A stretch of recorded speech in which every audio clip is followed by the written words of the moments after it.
श्रीमद् भागवत गीता में श्री कृष्ण कहते हैं कि यदि किसी काम को करने में डर लगे तो याद रखना यह संकेत है कि आपका काम वाकई में बहादुरी से भरा हुआ है। गीता के अनुसार नेत्र केवल हमें दृष्टि प्रदान करते हैं, परंतु हम कब किसमें क्या देखते हैं यह हमारी भावनाओं पर निर्भर करता है। श्री कृष्ण कहते हैं कि मनुष्य को स्वयं को ईश्वर में लीन कर देना चाहिए। ईश्वर के सिवाय मनुष्य का कोई नहीं होता है। इसके साथ ही यह मानकर कर्म करना चाहिए कि वह भी किसी का नहीं है।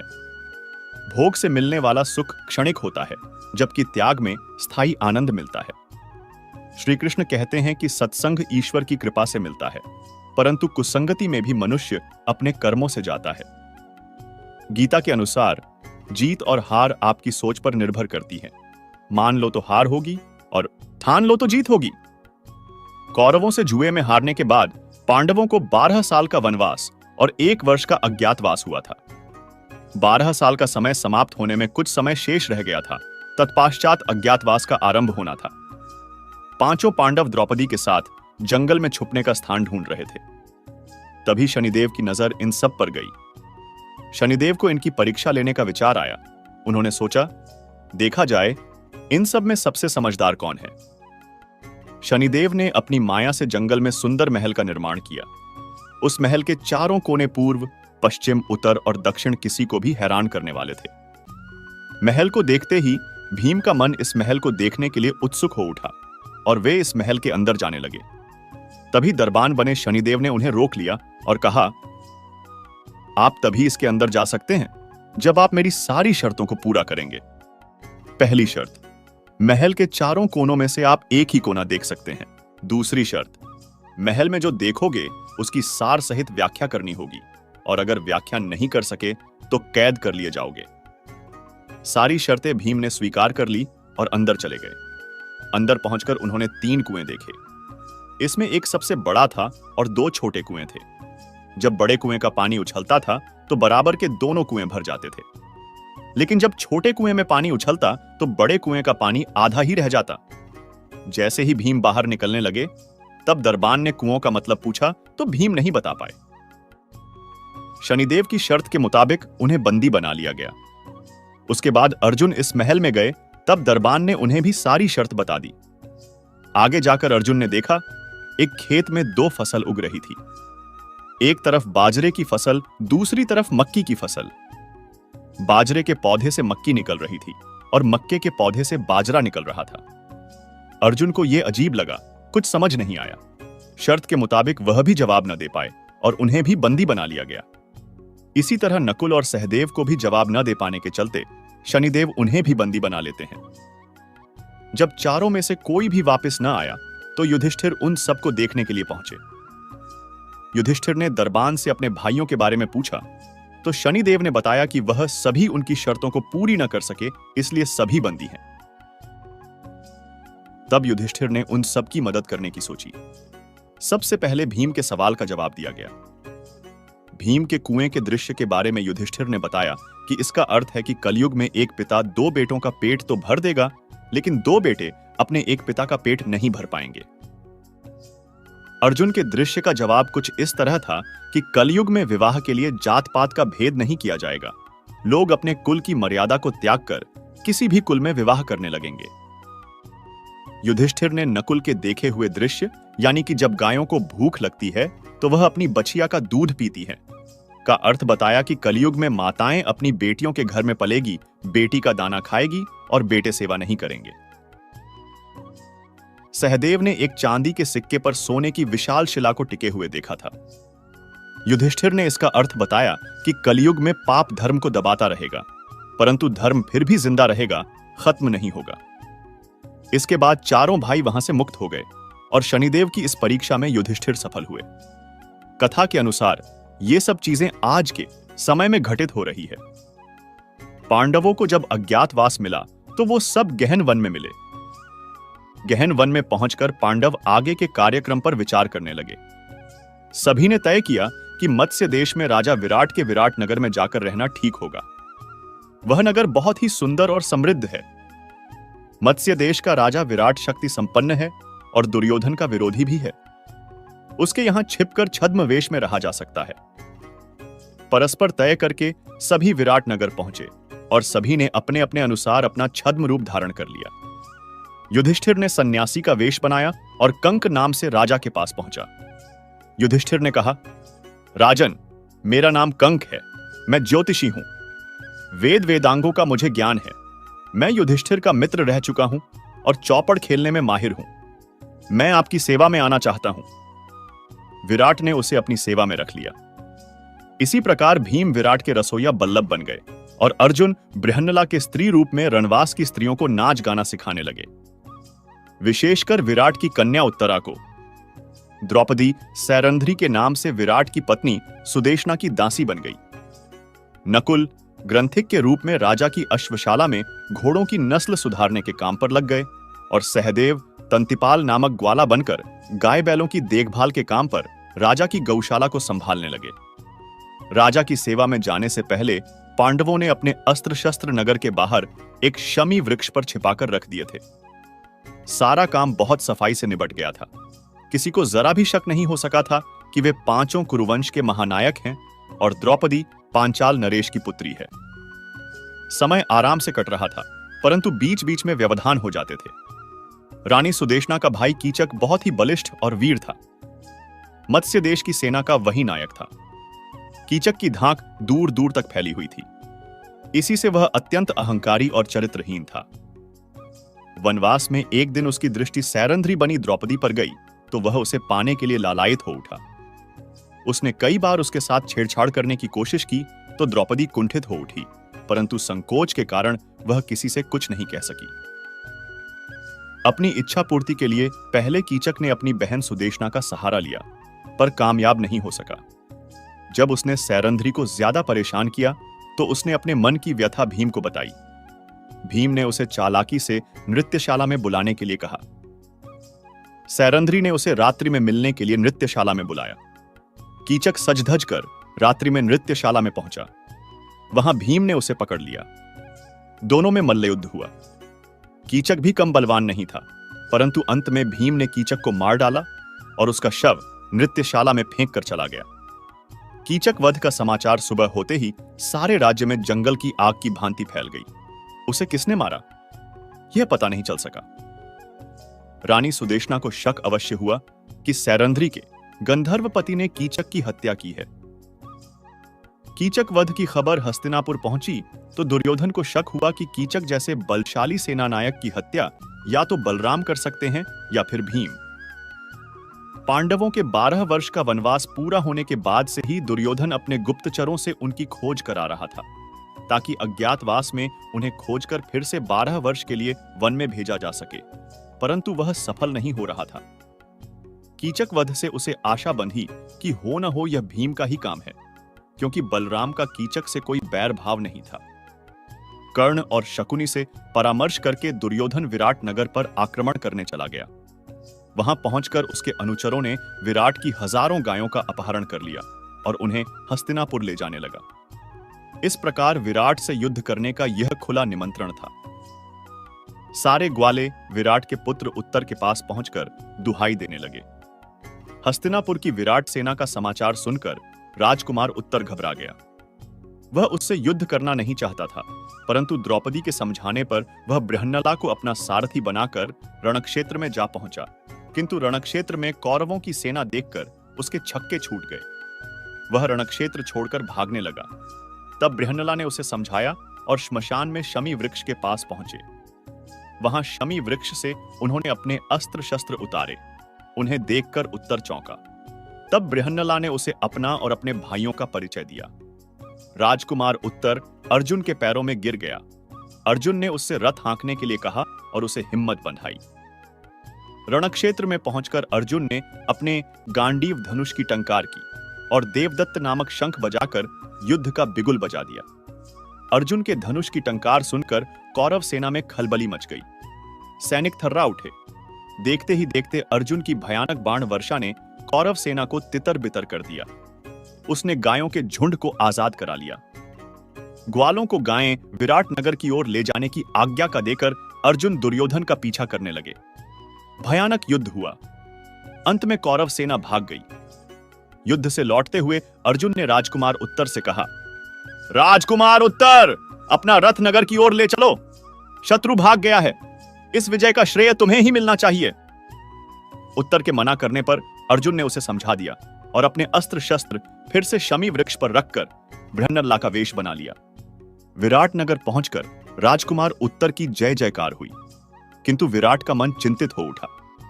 राजा ने सोचा कि उसका सुकोमल पुत्र एक किन्नर को साथ लेकर कौरव सेना पर विजय प्राप्त नहीं कर सकता।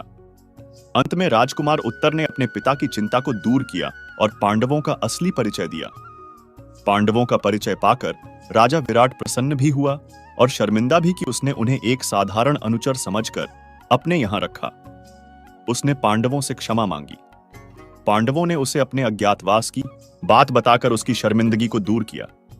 राजा विराट ने अपनी पुत्री उत्तरा का विवाह अर्जुन के साथ करने का प्रस्ताव रखा, किंतु अर्जुन ने कहा, राजन, उत्तरा को मैंने शिष्या की भांति समझा है। वह मेरी पुत्री के समान है। यदि आप उसका विवाह करना ही चाहते हैं तो मेरे पुत्र अभिमन्यु के साथ कर दें। राजा विराट ने अर्जुन की बात मान ली। कुछ समय बाद दुर्योधन ने अपने दूत को भेजकर युधिष्ठिर को कहलवाया कि वे अज्ञातवास पूरा होने से पहले ही पहचान लिए गए हैं, इसलिए उन्हें शर्त के अनुसार फिर से 12 वर्ष का वनवास भोगना चाहिए। दूत की बात पर युधिष्ठिर मुस्कुराए और बोले, दूत, शीघ्र वापस जाकर दुर्योधन से कहो कि पितामह भीष्म और ज्योतिष शास्त्र के जानकारों से काल गणना करा के निश्चित करें कि अर्जुन ने जिस समय अपने धनुष की टंकार करके अपने आप को प्रकट किया, उस समय अज्ञातवास की अवधि पूरी हो चुकी थी या नहीं। मैं यह निश्चय पूर्वक कह सकता हूं कि अर्जुन ने जिस समय धनुष की टंकार की थी, उस समय 13वां वर्ष समाप्त हुए पूरा एक दिन बीत चुका था। दूत युधिष्ठिर का संदेश लेकर हस्तिनापुर लौट गया। दोस्तों, तभी गीता में कहा गया है कि क्रोध, लोभ, मोह ये सब मानवीय इंद्रियों के दोष हैं। जो मनुष्य अपनी इंद्रियों और मन पर नियंत्रण करता है, उसकी सफलता निश्चित है।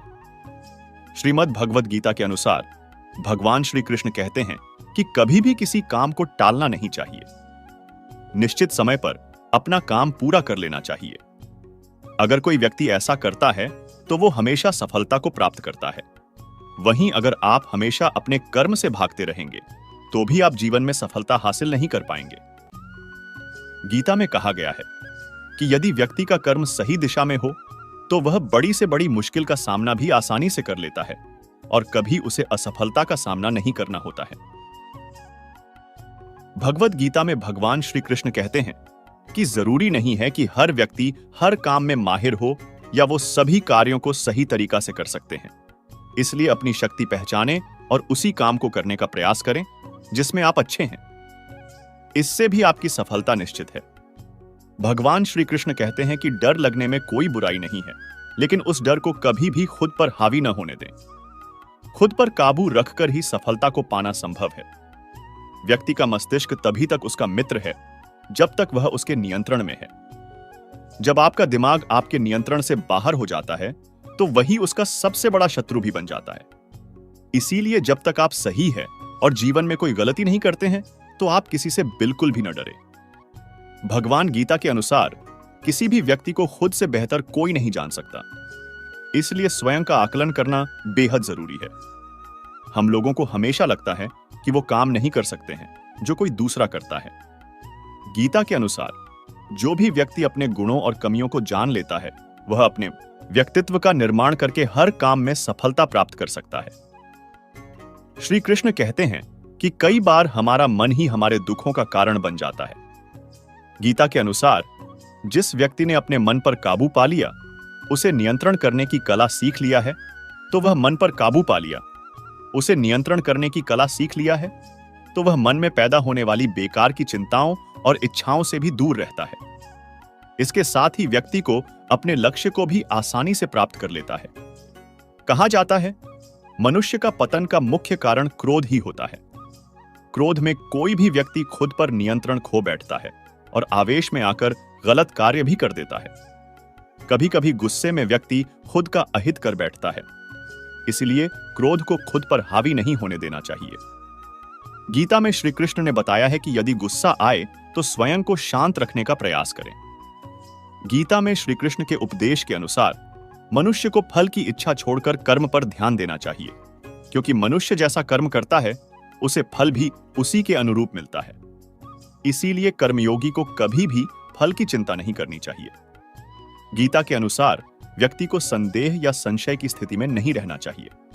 जो लोग संशय का स्थिति में रहते हैं उनका भला नहीं हो सकता है। जीवन में स्पष्ट नजरिया होना चाहिए। किसी भी मनुष्य का लक्ष्य एकदम सीधा होना चाहिए।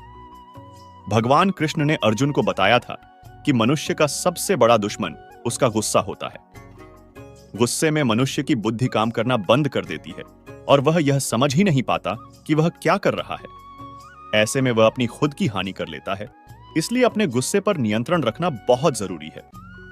महाभारत काल में पांडवों और कौरवों में राज्य संपत्ति को लेकर मतभेद था। पांचों पांडव युधिष्ठिर, भीम, अर्जुन, नकुल व सहदेव धर्म का पालन करते थे। कौरवों में ज्येष्ठ दुर्योधन दुराचारी और लालची था। पांडव और कौरव एक ही परिवार से थे, लेकिन दोनों की नियत में दिन रात का अंतर था।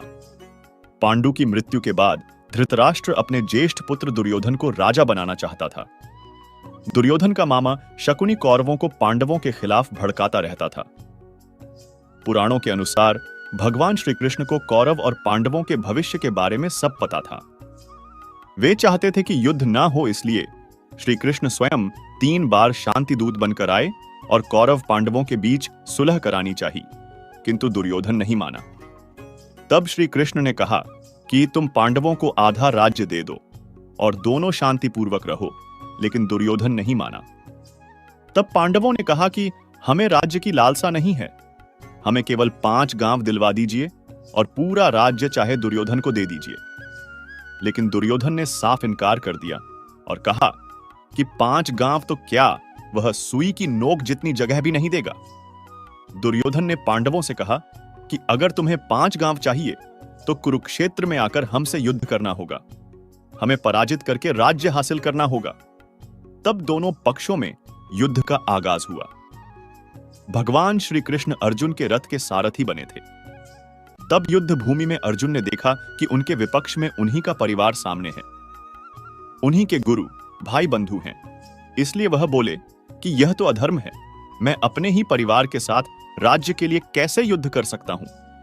अर्जुन ने कहा कि हे माधव, मुझसे यह नहीं होगा, अपने ही परिवार के विरुद्ध मैं नहीं हो सकता। तब श्री कृष्ण ने कुरुक्षेत्र के मैदान में अर्जुन को उपदेश देते हुए कहा कि हे पार्थ, तुम्हें अपने क्षत्रिय धर्म का पालन करना चाहिए और एक क्षत्रिय की भांति अपने अधिकारों के लिए लड़ना चाहिए। यही तुम्हारा धर्म है। श्री कृष्ण ने अपना उपदेश गायन के माध्यम से दिया था, इसलिए इसे गीता कहा जाता है। श्री कृष्ण ने द्वापर युग में मार्गशीर्ष शुक्ल पक्ष की एकादशी को हरियाणा के कुरुक्षेत्र नामक स्थान पर 45 मिनट का गीता का उपदेश दिया था, जिसे गीतोपनिषद भी कहा जाता है। भगवान श्री कृष्ण ने युद्ध भूमि में अर्जुन के टूटे हुए मनोबल को मिलाने के लिए गीता का उपदेश स्वयं ही दिया, इसलिए इसे भगवद गीता भी कहा जाता है। श्रीमद् भगवत गीता का हर एक श्लोक जीवन के अलग अलग पक्षों में आपका मार्गदर्शन करता है। हम आपको गीता के ऐसे उपदेश बताते हैं जिन्हें अपनाकर आप अपने जीवन में सफलता हासिल कर सकते हैं। महाभारत के युद्ध में जब अर्जुन दुविधा में थे, मन संशय में घिरा हुआ था, कोई रास्ता सूझ नहीं रहा था, तब भगवान श्री कृष्ण ने उन्हें जीवन दर्शन का ऐसा रास्ता दिखाया जो पूरी दुनिया के लिए प्रेरणा स्रोत है। इसे श्रीमद् भगवत गीता के नाम से जाना जाता है। गीता में भगवान श्री कृष्ण कहते हैं कि हर व्यक्ति को कर्म में विश्वास करना चाहिए, क्योंकि ये जगत ही कर्मलोक है। कर्म आपके हाथ में है, परिणाम नहीं, इसलिए कर्म पर ध्यान लगाएं। कर्म के अनुरूप परिणाम तय है। भगवान कृष्ण कहते हैं कि इंसान हर वक्त अपनी कामनाओं और इच्छाओं में डूबा रहा है और यही उसके सभी दुखों का कारण है। अगर वो इससे मुक्त होकर अपना कर्तव्य निभाए, तभी उसका जीवन सार्थक होगा। गीता में श्री कृष्ण ने कहा है कि शांत चित्त में भगवान का वास है। जब मनुष्य पर क्रोध छाता है तो उसकी बुद्धि सही निर्णय नहीं ले पाती। इसलिए क्रोध का त्याग कर व्यक्ति को जीवन के लक्ष्यों की तरफ जाना चाहिए। गीता का उपदेश है कि हर व्यक्ति को कर्म में विश्वास करना चाहिए, क्योंकि ये जगत ही कर्मलोक है। कर्म आपके हाथ में है, परिणाम नहीं, इसलिए कर्म पर ध्यान लगाएं। कर्म के अनुरूप परिणाम तय है। भगवान कृष्ण कहते हैं कि इंसान हर वक्त अपनी कामनाओं और इच्छाओं में डूबा रहा है और यही उसके सभी दुखों का कारण है। अगर वो इससे मुक्त होकर अपना कर्तव्य निभाए, तभी उसका जीवन सार्थक होगा। गीता में श्री कृष्ण ने कहा है कि शांत चित्त में भगवान का वास है। जब मनुष्य पर क्रोध छाता है तो उसकी बुद्धि सही निर्णय नहीं ले पाती। इसलिए क्रोध को त्याग कर व्यक्ति को जीवन के लक्ष्यों की तरफ जाना चाहिए। भगवान कृष्ण व्यक्ति को हर परिस्थितियों में एक सा रहने की सीख देते हैं। गीता में कहा गया है कि सुख और दुख में व्यक्ति को एक जैसे ही रहना चाहिए, क्योंकि कोई भी स्थिति स्थायी नहीं रहती है। जो मनुष्य गीता की बातों को अपनाते हैं, उनका जीवन संवर जाता है। इसका अनुसरण करने से व्यक्ति अंदर से मजबूत बनता है। गीता में श्री कृष्ण कहते हैं कि किसी को धोखा देना एक कर्ज है, जो आपको किसी और के हाथों एक ना एक दिन जरूर मिलेगा। गीता के लिखा है कि समय का चक्र बहुत तेज चलता है, इसलिए ना तो अपने बल का अहंकार करें और ना ही अपने धन का। जीवन का हर दांव जीतना है तो बल से ज्यादा बुद्धि का उपयोग करें, क्योंकि बल लड़ना सिखाता है और बुद्धि जीतना। गीता में भगवान श्री कृष्ण महाराज ने संदेश दिया है कि अवश्यमेव भोक्तव्यं कर्म कृतम शुभाशुभम, अर्थात व्यक्ति को अपने किए हुए शुभ और अशुभ सभी कर्मों का फल अवश्य ही भोगना होता है। नीति शास्त्रकारों ने मनुष्य के कर्म करने की तुलना किसान के साथ की है। वह कहते हैं कि यो यद्वपति बीजन लभते हि तादृशं फलन, अर्थात जिस प्रकार एक किसान अपने खेत में जिस फसल का बीज बोता है, वही बीज फसल के रूप में किसान काटता है। इस सिद्धांत के विरुद्ध न कभी आज तक हुआ है और न कभी आगे होगा। इसलिए कहावत प्रसिद्ध है कि बोए पेड़ बबूल के तो आम कहां से हुए। यही व्यवस्था परमात्मा द्वारा बनाई गई सृष्टि में मनुष्यों के ऊपर लागू होती है। परमात्मा ने मनुष्य को कर्म करने के लिए स्वतंत्र रखा है। इंसान जैसा चाहे कर्म कर सकता है। अच्छे या बुरे कर्म मनुष्य की विवेक शक्ति के ऊपर निर्भर करते हैं। मनुष्य अपने जीवन में जैसे जैसे कर्म करता जाता है, वैसे वैसे ही उसके जीवन का निर्माण होता जाता है। परंतु परमात्मा ने मनुष्य को केवल कर्म करने की स्वतंत्रता दी है।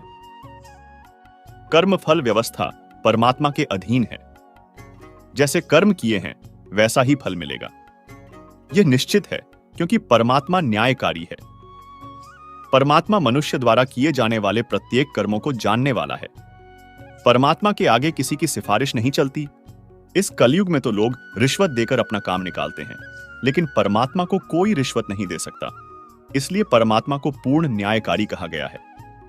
परमात्मा की अटल न्याय व्यवस्था से कोई भी आज तक न तो बचा है और न ही आगे बचेगा। इसलिए अच्छे कर्म करने वाला व्यक्ति डरता है। बुरा कर्म करने वाला व्यक्ति हर समय भयभीत होता है। उसके मन में सदैव यह शंका रहती है कि कभी मेरे बुरे कर्म सामने न आ जाएं। बुरे कर्मों के सामने आते ही उसे उन कर्मों का फल मिलना शुरू हो जाता है। ईश्वर द्वारा सभी प्राणियों को कर्म करने की स्वतंत्रता मिली है। कोई भी प्राणी कभी भी इच्छानुसार कैसा भी कर्म कर सकता है। इन कर्मों की आजादी के कारण ही जीवन में नयापन बना रहता है। यदि कर्म करने की आजादी न हो तो जीवन में जीवन जैसा कुछ भी नहीं रहेगा। इसी आजादी के कारण व्यक्ति पाप, पुण्य या मुक्ति में गति कर सकता है। कर्मों की इस आजादी के कारण सबको अपना अपना फल मिलता रहता है और व्यक्ति उसको भोगता रहता है। इसी कारण जगत में इतनी अलग अलग सोच के लोग हैं। इसलिए भगवान गीता में कहते हैं, सभी प्राणी कर्म करने में स्वतंत्र है। व्यक्ति कई प्रकार के कर्म करता है, जिनमें अधिकतर कर्म बांधने वाले होते हैं। बांधने का मतलब है अपना फल देकर व्यक्ति को जगत में फंसाए रखने वाले होते हैं, क्योंकि ये कर्म आसक्ति और अहंकार से किए जाते हैं। वहीं कुछ दूसरे प्रकार के कर्म होते हैं, जिनमें हम कर्म तो करते हैं, लेकिन उनका फल हमारे चित्त में इकट्ठा नहीं होता। ऐसे कर्मों को करने की तकनीक भगवान बताते हैं कि कर्म ऐसे किया जाए कि उसके फल में आसक्ति न रहे। इसके लिए भगवान कहते हैं कि तू इन कर्मों को मुझे अर्पण कर दे। यह एक ऐसी प्रक्रिया है जिसमें व्यक्ति के अंदर कर्म करने का अहंकार नहीं रहता और उस कर्म के फल की इच्छा भी नहीं रहती। इस प्रकार ये कर्म शुद्ध कर्म कहे जाते हैं, जो व्यक्ति को बांधते नहीं बल्कि मुक्ति में सहायक होते हैं। भगवान यदि कह रहे हैं कि कर्मों और कर्म फलों को मुझे अर्पण कर दें, तो इसका मतलब भगवान हमारे कर्मों और फलों की आजादी पर अंकुश नहीं लगा रहे हैं, बल्कि कर्म करने की सही विधि से हमको सिखा रहे हैं, जिससे कर्म भी हो जाए और वह कर्म हमें परेशान भी न करें। हमारे शास्त्रों में कहा गया है कि व्यक्ति जिस प्रकार का व्यवहार समाज के प्रति करता है, उसके प्रति भी वैसा ही व्यवहार करना चाहिए। जो इंसान हमारी संस्कृति, सभ्यता और धर्म का ही नाश करने पर तुला हुआ है, ऐसे दुष्टों का तो वध ही कर देना चाहिए। वेद में लिखा हुआ है, माया भिर्मायनन सक्षदिंद्र, अर्थात हे मनुष्य, तू मायावियों को, दुष्टों को, छल करने वालों को मार गिरा। महर्षि व्यास का कथन है कि जो मनुष्य जिसके साथ जैसा व्यवहार करे, उसके प्रति वैसा ही व्यवहार करना चाहिए, यह धर्म है। ठगी से व्यवहार करने वाले के साथ ठगी का व्यवहार करना चाहिए और भला करने वाले के साथ भलाई का व्यवहार करना चाहिए। इस प्रकार शास्त्रों में, वेदों में दुष्टों की निंदा की गई है और यथापूर्वक व्यवहार करने का आदेश दिया गया है। गीता में श्री कृष्ण कहते हैं कि हमारा भाग्य हमारे ही अतीत के कर्मों का फल है। उसी तरह हम आज जो कर्म कर रहे हैं, वो हमारे आने वाले कल को निर्धारित करेंगे। इसीलिए हमें हमेशा अपने कर्म अच्छे रखने चाहिए, ताकि हमें इसका फल भी अच्छा ही मिले। गीता में श्री कृष्ण कहते हैं, उनके कर्जदार और वफादार हमेशा रहिए, जिन्होंने आपके बुरे समय में आपका साथ दिया। अंजाम की खबर तो कर्ण को भी थी, लेकिन बात तो मित्रता निभाने की थी। श्री कृष्ण कहते हैं, शांति, सौम्यता, मौन, आत्मसंयम और पवित्रता, ये पांचों चीजें मन को अनुशासित करती हैं। हर व्यक्ति में ये सारे गुण होने चाहिए, तभी वह सही मार्ग पर चल सकता है। गीता में कहा गया है कि आप किसी का भाग्य नहीं बदल सकते, लेकिन अच्छी प्रेरणा देकर उसका मार्गदर्शन तो कर ही सकते हैं। श्री कृष्ण के अनुसार जीवन में कभी मौका मिले तो सारथी बनना स्वार्थी नहीं। अहंकार मनुष्य से वह सब करवाता है जो अंत में उसी के विनाश का कारण बनता है। इसलिए मनुष्य को जितनी जल्दी हो सके अपना अहंकार त्याग देना चाहिए। श्री कृष्ण कहते हैं, कर्म वो फसल है जिसे इंसान को हर हाल में खुद काटना ही होता है। इसलिए हमेशा अच्छे बीज बोए ताकि फसल अच्छी हो। गीता जी कर्मवाद को महत्व देती है, लेकिन वो यह संदेश देना चाहती है कि कर्म के हानि लाभ में उलझने के बाद मनुष्य के कर्म की गति धीमी हो जाती है और वो धीरे धीरे लक्ष्य को अपने से दूर कर देती है। इसीलिए कर्म की गति अनवरत चलती रहे, मंद नहीं पर है। इसीलिए ही भगवान कृष्ण ने अर्जुन को यह महान संदेश दिया था कि आप चिंता किए युद्ध करते रहो। कौन हारेगा, कौन जीतेगा, यह सब काल, परिस्थिति के आधार पर अपने आप तय हो जाएगा। यही बात हमारे जीवन में भी पूर्ण रूप से लागू होती है। अगर हम सब सभी चीजों का फायदा नुकसान देखकर उस कर्म को करना ही बंद कर दे तो अंत में क्या होगा? हम सबको पता है, कोई भी प्राणी और वस्तु इस संसार में अजर अमर और स्थायी नहीं है। ये सब जानते हुए भी हम सब कर्म क्यों करते हैं? क्योंकि इस संसार की व्यवस्था सुचारू रूप से और बिना बाधा के, अराजकता की स्थिति में आए बिना सुचारू रूप से चलती रहे। हमारे माँ बाप ने हमारे को पैदा किया, और अगर वो यह बात सोचने लग जाते कि पता नहीं ये वृद्धावस्था में हमारा सहारा बनेगा या नहीं, तो हो सकता था वो हमें धरती पे लाने का इरादा भी त्याग सकते थे। लेकिन उन्होंने अपना कर्म किया और फल ईश्वर के हाथ में दे दिया। तभी हम धरती पे आ पाए, और ईश्वर चाहेगा तो हम उनकी अच्छी सेवा भी कर पाएंगे।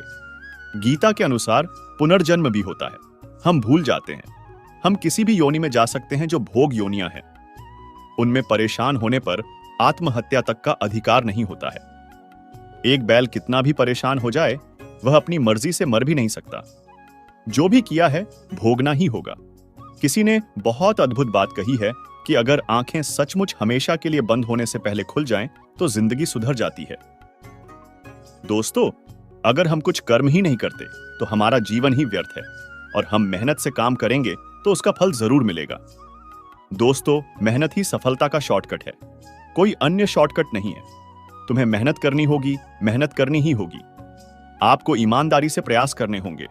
अगर आप कहते हैं कि परिणाम अच्छा नहीं आया, तो आपको खुद से पूछना होगा कि क्या हमारे प्रयासों में कोई कमी है। दोस्तों, पुराणों में कहा गया है कि जो कुछ भी हमें मिलता है, माता पिता, भाई बहन, पति पत्नी, बहू बेटे, यह सब हमारे पिछले जन्म के आधार पर ही मिलते हैं। लोगों से इस जन्म में हमारा रिश्ता है। यह वही लोग हैं जिससे हमारा कभी ना कभी कोई रिश्ता जरूर था, कोई हिसाब किताब था, जिसे पूरा करने के लिए भगवान हमें धरती पर भेजते हैं। दोस्तों, एक बार किसी गांव में एक किसान अपने परिवार के साथ रहता था, और उसकी पत्नी और वह बहुत ही नेक विचारों के इंसान थे। उनके एक बेटी भी थी जो कि अपाहिज थी। किसान और उसकी पत्नी दोनों ही अपनी पुत्री को अपाहिज देखकर बहुत दुखी रहते थे। उन्होंने अपनी बेटी के पांव का इलाज भी करवाया, परंतु कोई फायदा नहीं हुआ। इसीलिए किसान और उसकी पत्नी दोनों अपनी बेटी की सेवा करते थे। उसके पैरों की मालिश करते हैं, उसे अपने हाथ से खाना खिलाते थे। किसान यह सोचकर परेशान रहता था, उसके बाद उसकी बेटी का क्या होगा, उसका ध्यान कौन रखेगा। किसान के गांव के पास दूसरे गांव में एक प्रसिद्ध संत महात्मा रहते थे। किसान अपनी पत्नी के साथ उन संत महात्मा की सेवा करने जाते थे और उनके उपदेश सुनते थे और वहां पर आए हुए लोगों की सेवा करते थे। एक दिन जैसे ही महात्मा जी का प्रवचन खत्म हुआ, किसान ने कहा कि संत महात्मा में और मेरा परिवार आपकी और लोगों की बहुत सेवा किया करते हैं, कभी किसी का बुरा नहीं करते और अहिंसा के मार्ग पर चलते हैं और सच्चे मन से भगवान की पूजा अर्चना करते हैं। फिर भी हमारी बेटी अपाहिज क्यों पैदा हुई? उसे अपाहिज देखकर हमें बुरा लगता है। किसान की यह बात सुनकर महात्मा ने अपने नेत्र बंद कर लिए और कुछ समय बाद वापस नेत्र खोले और कहा कि मैं तुम्हारा पूर्व जन्म देख लिया है और यह सब तुम्हारे पूर्व जन्म के पापों का फल है। पूर्व जन्म में तुम अपनी पत्नी और बेटे बहू के साथ रहते थे। तुम्हारा बेटा नगर के बाहर राजा के यहां नौकरी करता था और पिछले जन्म में जो तुम्हारी बहू थी वही अब तुम्हारी बेटी है भाई। तुम्हारे घर में एक दुधारू गाय भी थी जिसकी तुम बहुत सेवा करते थे, लेकिन अपनी बहू के साथ तुम्हारा व्यवहार बहुत गलत था। तुम सदा अपनी बहू को बहुत परेशान करते थे और उसे खरी खोटी सुनाते थे। तुम्हारी बुरी बातें सुनकर तुम्हारे बहू बहुत परेशान थी, लेकिन फिर भी वो कुछ भी नहीं बोलती थी। एक बार की बात है, वो इतनी सहेली के साथ मेला देखने चली गई थी। वापस आने पर तुमने गुस्से से एक डंडा उसकी तरफ फेंका, जिससे उसके पैर की ही हड्डी टूट गई और वह एक पैर उठाकर चलने लग गई और पूरे जन्म में वह परेशान ही रही। लेकिन फिर भी वो कुछ नहीं कहती थी। इस जन्म में तुम्हारी बेटी तुम्हारी वही बहू है, झूठ, जो अपना हिसाब पूरा करने के लिए आई है। जैसे तुमने उसे उस जन्म में रुलाया था, वह इस समय में तुम्हें रुला रही है। हालांकि तुमने गाय की सेवा की थी, जिसके कारण तुम्हें इस जन्म में बुद्धि निर्मल मिली है, तुम्हारा ज्यादा बुरा नहीं हुआ। तुम्हें अपने कर्मों की ही सजा मिली है, इसलिए हमेशा अच्छे और नेक कर्म करने चाहिए। कर्म का फल हर पल हमें मिलते रहता है, क्योंकि एक एक सांसों में हमारे साथ जो घटना घटित हो रही है वह हमारे कर्मों का परिणाम ही है। कर्म के कारण ही हम सांस ले पा रहे हैं, तो किसी की सांस अभी अभी खत्म हो चुकी होती है। कर्म हमारी काया तो उसका फल हमारी परछाई है, दोनों सदा साथ साथ ही रहते हैं। कर्म के कारण ही कोई आसानी से सांस ले पाता है, तो कोई दमा में दम घुटता महसूस करता है। कर्म का फल हमको जागते, सोते, उठते, बैठते भोगना ही होता है। कर्म का कुछ फल तो तुरंत मिलता है, तो कुछ कर्मों के फल के लिए जन्मों जन्म इंतजार करना होता है। जैसे किसी ने आग में हाथ डाला तो तुरंत जल जाएगा, उसके लिए कल या परसों नहीं लगेगा। किंतु अपने यदि किसी का खून किया है, किसी को बेतहाशा तंग किया है, तो हो सकता है उसी जन्म में इसका फल ना मिले, लेकिन देर सबेर जरूर इसका दुष्परिणाम आपको भुगतना होगा ही। इसके फल से कोई बच नहीं सकता, चाहे ईश्वर का अवतार भगवान राम ही क्यों ना हो। उन्होंने भी बाली को छुपकर मारा था। उसके परिणाम में उन्हें श्री कृष्ण अवतार में उसी बाली के हाथों मरे जो शिकारी रूप में आया था। इसी प्रकार यदि आपने किसी की मदद की है, तो ईश्वर वो मदद आप तक किसी ना किसी माध्यम से कई गुना करके लौटा देंगे। ना अच्छा कर्म मिटता है, ना बुरा कर्म, यहां तक कि हमें मानसिक कर्मों की सजा भी मिलती है। इसलिए कहा जाता है, जैसे गाय का बच्चा हजारों गायों की संख्या में भी अपनी मां को ढूंढ लेता है, वैसे ही कर्म अपने कर्ता को भी हर हॉल में ढूंढ लेता है। अपने किसी का लिया पैसा नहीं लौटाया तो किसी जन्म में उसके नौकर या पालतू जानवर बनकर उसकी सेवा और चाकरी करेंगे, पर हिसाब तो पूरा होकर रहेगा। किसी का भला चाहा है तो वह भी आपकी किस्मत के कांटे कब दूर कर देगा, आप समझ ही नहीं पाएंगे। अतः सेवा, दान, परोपकार जैसे पुण्य कर्म हमारे कर्म बंधनों को काटती है। इसलिए शास्त्रों में सत्कर्म करने पर जोर दिया गया है, क्योंकि अंततः हमारा उद्देश्य सभी कर्म बंधनों से मुक्त होना ही है। और जब हम कर्म का सिद्धांत समझेंगे, तभी इस चक्रव्यूह से बाहर आ पाएंगे। हर कर्म का फल अलग अलग मिलता है, अर्थात बुरे कर्म के फल अच्छे कर्म के फल से निरस्त नहीं होते। कुछ कर्मों जैसे दैनिक दिनचर्या के कर्मों के फल तो साथ के साथ ही मिल जाते हैं, परंतु कुछ कर्मों के फल संचित हो जाते हैं और कुछ समय पश्चात इसी जन्म में या आने वाले जन्मों में प्रारब्ध के रूप में मिलते हैं।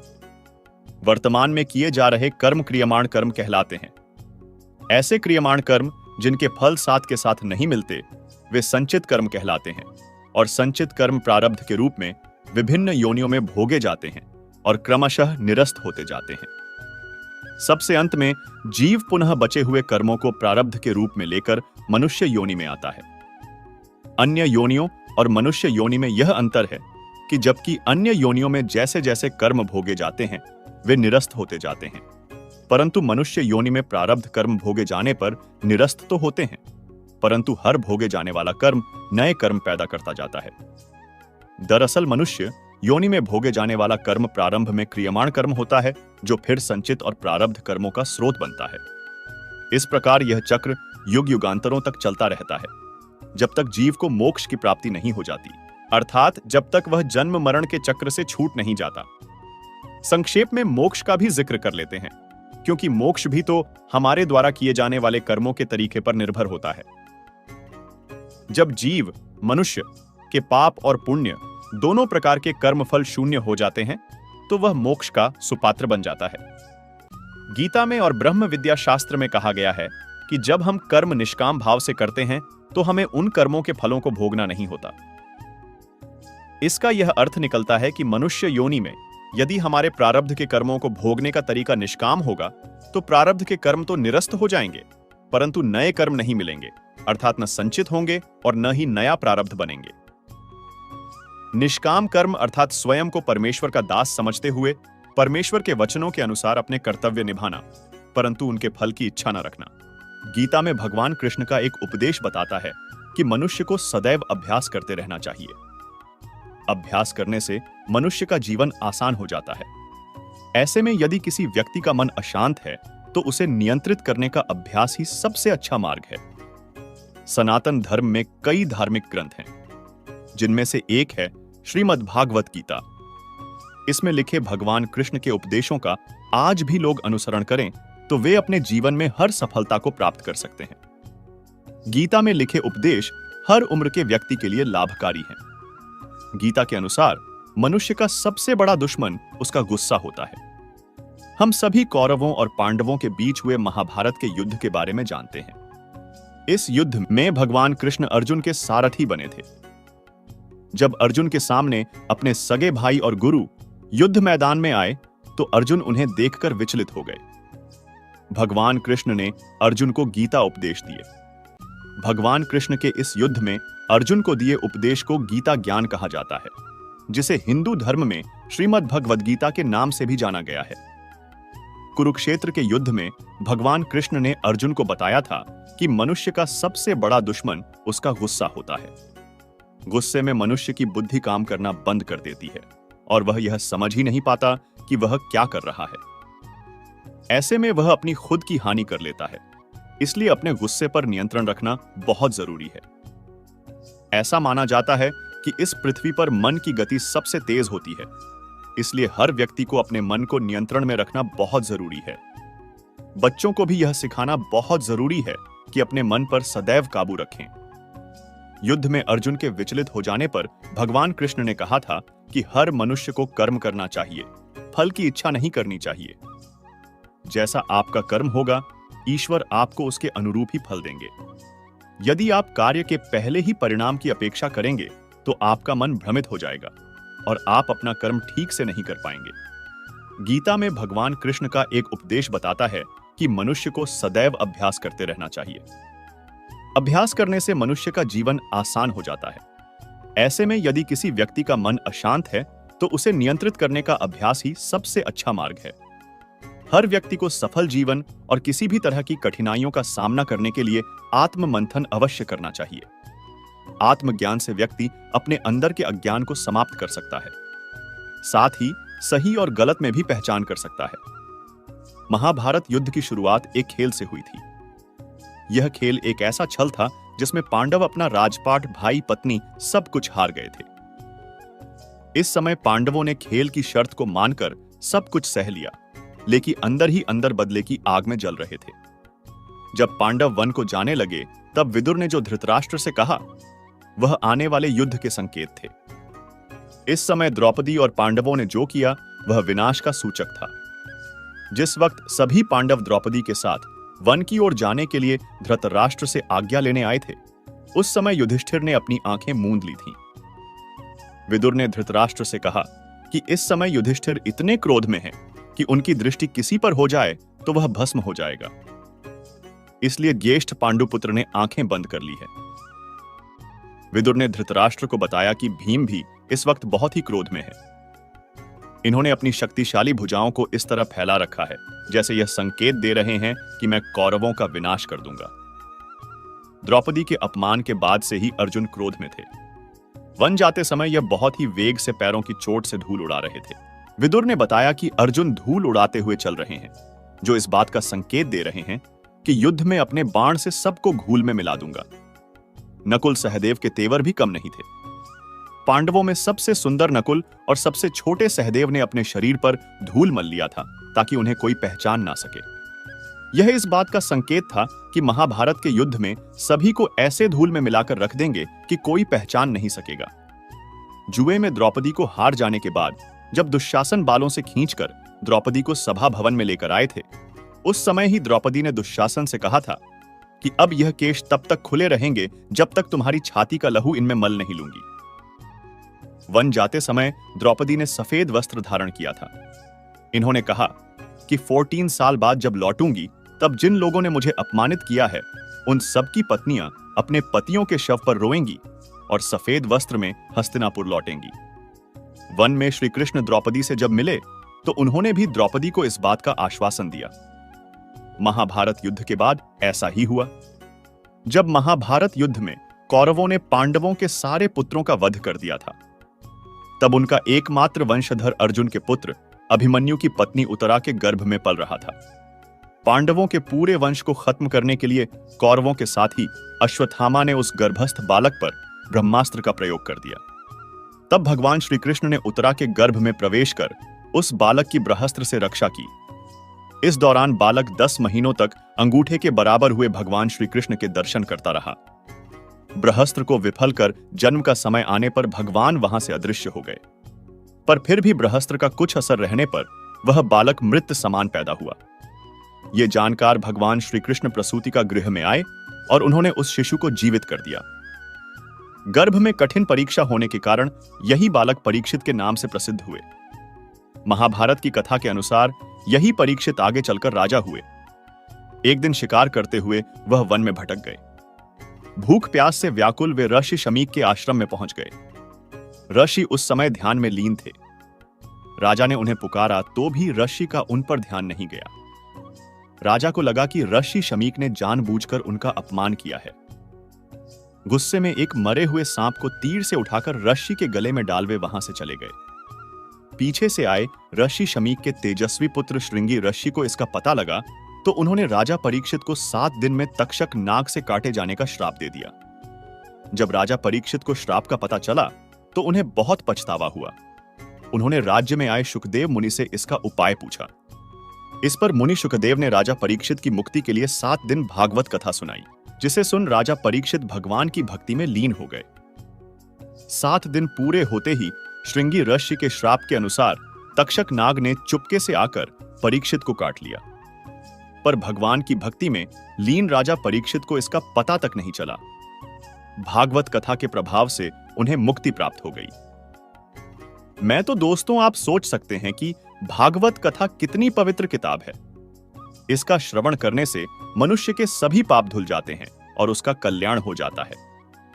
शास्त्रों पुराणों में बताया गया है कि मनुष्य धरती पर रहकर जो भी अच्छे या बुरे कर्म करते हैं उन सभी कर्मों का लेखा जोखा मृत्यु के बाद होता है और उसके अनुसार सजा और पुनर्जन्म मिलता है।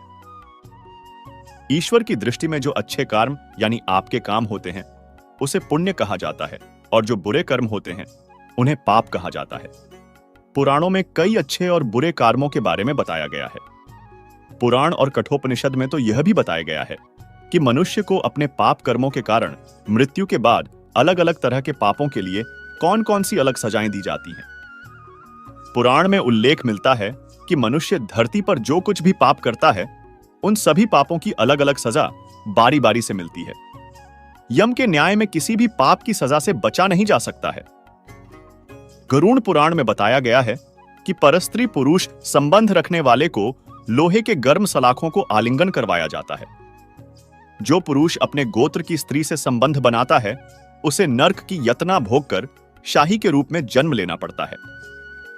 कुंवारी अथवा अल्पायु कन्या से संबंध बनाने वाले को नर्क की घोर यातना सहने के बाद अजगर योनि में आकर जन्म लेना होता है। जो व्यक्ति काम भावना में होकर गुरु की पत्नी का मान भंग करता है, ऐसा व्यक्ति वर्षों तक नर्क की यातना सहने के बाद गिरगिट की योनि में जन्म लेता है। मित्र के साथ विश्वासघात करके उसके पत्नी से संबंध बनाने वाले को यमराज गधा की योनि में जन्म देते हैं। लेकिन व्यभिचार और धोखा देने से भी बड़ा एक पाप है जिसकी सजा कठोर है। महाभारत के समय एक व्यक्ति ने ऐसा पाप किया था, लेकिन आजकल बहुत से लोग ऐसे पाप करने लगे हैं। जानिए वह पाप क्या है और इसकी सजा क्या है। तो दोस्तों, भगवान श्री कृष्ण ने दृष्टि में जो सबसे बड़ा पाप है वह है भ्रूण हत्या। महाभारत युद्ध समाप्त होने के बाद जब द्रोणाचार्य के पुत्र अश्वत्थामा ने उत्तरा के गर्भ में पल रहे बालक परीक्षित पर ब्रह्मास्त्र का प्रयोग करके उसकी हत्या कर दी, तब भगवान श्री कृष्ण सबसे अधिक क्रोधित हुए थे।